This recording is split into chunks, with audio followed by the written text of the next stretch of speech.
and then all that crap. So I figured I'd just do live. But I just wanted to show you, we've worked all weekend. It's been pretty, in spite of everything else going on. I got the enclosure completely done for the chickens. And there's Black Kitty, who, you know, hopefully will be a protector of said chickens. But we've got the fence run, as you can see, and it goes all the way around. I've got some wire run on some of that back fence, and let's go in. I'm not looking at comments right now. If anybody's commenting, I'll look at that later. I just was going to be on for just a minute just to show you. There's Black Kitty. Black Kitty is a stray that showed up, and when we bought this chicken coop, because we bought this used from somebody and it came with all these fence pieces and bricks and this, that, and the other. Well, anyway, this Black Kitty just showed up and started living in it. So, okay, whatever. So I built this one. You guys have seen, you know, I guess the work I've done building this one. As you can see, we've got the wire, everything. And there's the babies. Hey, baby chickies. Got 8 laying hens. There's some Rhode Island Reds and then some black and whites. And as they get bigger, I suppose their colors are supposed to come out and show you what's what. And so I've got this little run. I say little, not run, but a, you know, like they can be out in the sun, I guess, if they want in this area. A couple of perches. We come around here. As you can see, I don't know if you can see this or not, but I've wired, I put the wire all the way out into the ground, across the ground, and staked it in place to hopefully keep critters from digging, you know, underneath it. And of course we got 8 nesting boxes. There's 4 here and there's 4 on that side. And so that's what we've been doing.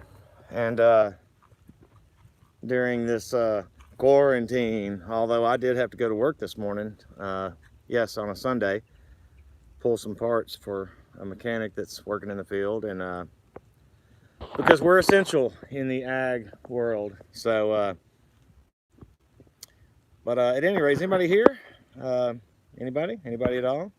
Oh, there we go. What's up, Rick B? KKR? KKR. We love KKR. Of course you will get comments. No, I know I will, KKR. I just was saying at the time I was looking elsewhere. And Mark, I know it's about time, no doubt. Look, if I had hey Lynn, if I had to do over again, I might have gone about it differently, because it was a lot of time and effort put into this thing, and I winged it. Look, I chicken winged it the whole way, because I didn't have a plan, but I think it came out pretty well. And you know, all of the wood that it's built with is scrap that I got from a neighbor, and of course we bought the wire and all the fender washers and stuff, and we had these solar lights. We put them on here, and this fence over here that wraps all the way around these 3 sides was already here when we moved in. We just cleared the area many months ago. I did a video about that. And then this stuff here, like I say, came with this other coop that we bought and everything. So it worked out. It's worked out very well. So I'm pretty pleased with it. Let's see what we got going on here. Duke, let's see. Yes, I'm here. Love the coop. Cool. Cool. Built you one. About the same size. Good. I don't need, right. Old Broad says, I don't need no stinking plan. That's right. Who needs a plan when it's all right here? But it's a beautiful day here in West Tennessee, and you know, they did a little spraying earlier today, but it actually looks pretty clear and beautiful right now. Look. Yeah. So we got folks pulling in down our driveway here. It looks like the in-laws. But anyway, I just wanted to show you guys. I just wanted to show this off is all. Only reason I'm on here right now. I appreciate you guys who have jumped on to look, and anybody who might watch later. But there's the babies. I'm assuming you can see them fairly well. Like I say, 8 of them. And we expect Eastern North Carolina, Duke. Yep. Jesus is King, Doug. Amen. Lynn, sorry, I'm just on my phone out here in the back of the property, so it may get a little spotty. But look, I'm gonna jump off of here. Just like I say, this was not meant to be anything other than I just felt like showing that off. And little black kitty. I suppose if we keep her enough cat food, maybe she won't want to eat a chicken. Yes, little RWP, we'll be naming them. He's already workshopped some names, KKR. There's one that's Big Bird, and Big Bird seems to be the alpha at this point. Thank you, Duke. And he's got some other names. I can't remember what they are, but I think his plan was to wait until they started showing their personalities a little more so that he could decide what's what, you know. So Eric Allen, I don't know that I could recommend any breed of chickens because this is our first time with it. So we got, I want to say there's 3 Rhode Island Reds, and there's probably another name for them, but black and white ones. And then there's 2 of something else, and I can't remember. I was not present when Mrs. RWP and little RWP went to get the chickens. And old broad, do I have to dust them for lice? I know there is a dust bath, a sand / diatomaceous earth dust bath type of thing. They like to do like a dry bath thing, and we're gonna put something out here. You know, like I say, this enclosure will be where they hang out during the day. This whole front right here is a door. So this whole front will, when they're of age, when they're big enough, we'll lift this thing up and latch it right here and leave this door open, and they'll be just inside this enclosure, you know. And hopefully that's not going too fast, and somewhere in this we'll put the dust bath. I've been told sand with a mix of diatomaceous earth, and there's some other things I think you can put in there because they like to do that. And I think it's good for them, is what I've been told. Hey, all smiles, thank you. We're pleased with it. It's coming along. We also planted a bunch of fruit trees over the weekend. Last weekend and this weekend, we got a bunch of fig trees that we pulled from an empty lot or empty property that's next door to us. And she's also got, Mrs. RWP has also got, I think 2 peach trees. We've got 5 elderberry bushes, whatever, you know. That part of the stuff is Mrs. RWP. We've got some tomatoes potted in buckets. We didn't get to do our garden yet this year the way I wanted to.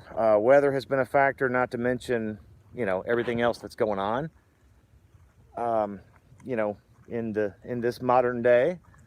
But so we just started planting in buckets, and so she's got some potatoes planted and some tomatoes planted, and I'm not sure what else. She's, like I say, I've been doing this and she's been doing that, and but I know there's like 7 fig trees out, or 6 fig trees out here, 2 peach trees, and they're, you know, I don't know if you can see this, but they're yay high. You know, they were not just from the ground. Let's see, Eric says, thanks, thinking of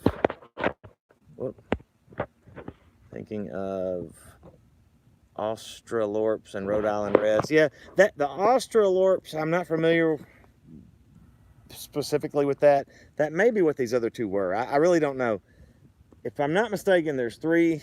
I know there's 2, and I think there's a 3rd type of chicken that we've got. We'll know as they get bigger and their colors start coming out, and you can see a little better what they look like, you know. So we'll go from there. But look, it's a gorgeous day. Look at this. Just stunningly gorgeous day. Beautiful. We got the yard cut. I picked up sticks. Let me show you my burn pile. You know, social distancing aside, my sister and nieces are going to come out here in a little while, and just before dusk we're going to burn that fire pile right there, and we're going to eat some ham, and you know, show them what we got down here with the chickens, and maybe do a little four-wheeling, and just, you know, hang out, enjoy the day.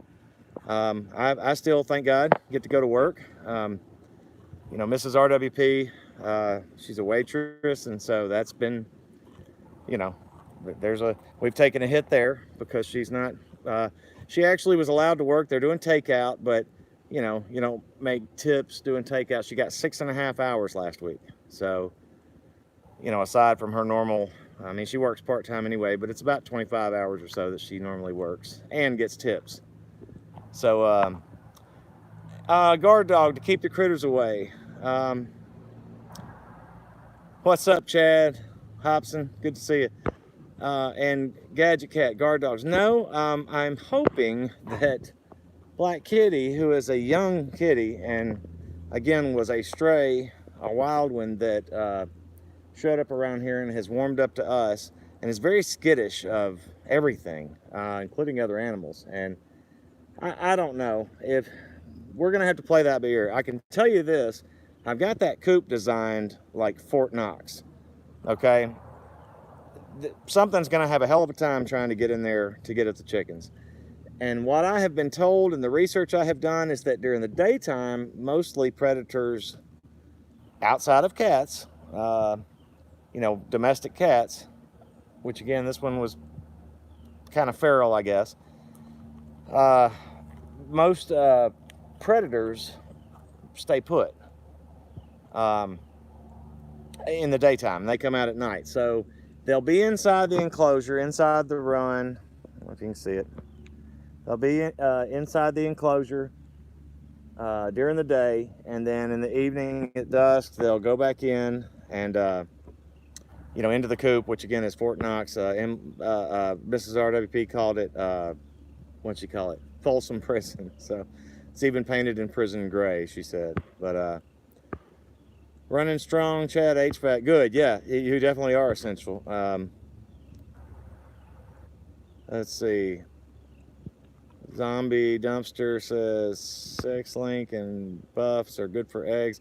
I'm not sure what those terms are, but these guys right here, girls rather, these girls right here, by our estimation and by what we know from former neighbors who raised these very same kinds of chickens and just our own research, at optimum, you know, production, I imagine we'll be getting somewhere to 50 to 60 eggs a week. So that's more than we'll eat, probably. But maybe we can sell or barter, you know. It's definitely not a bad idea to turn your neighbors on to you know, hey, here's a carton of fresh eggs, just because, right? I've actually made some contacts with a neighbor across the street, which I'd met a few times, but we got in a deeper conversation yesterday. He also is of the same mindset, so and is making some of the same preparations on his property, and so it was good to talk to him about that. And we, you know, decided that we would be together in, you know, work together rather in a situation if we need to, and you know, so a lot accomplished this weekend in spite of what's going on. Thank you, XCO. There you go, XCO. I hadn't seen you in a while.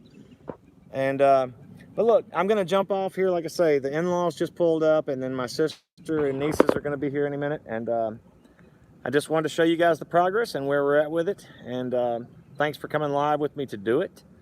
And share the message that I've been sharing, that many of us here on this platform have been sharing about preparedness, about the truth, about what's going on, and about salvation in Christ. And so I appreciate it. You guys enjoy your day as well. And look, see you next time. Thanks so much. Bye-bye.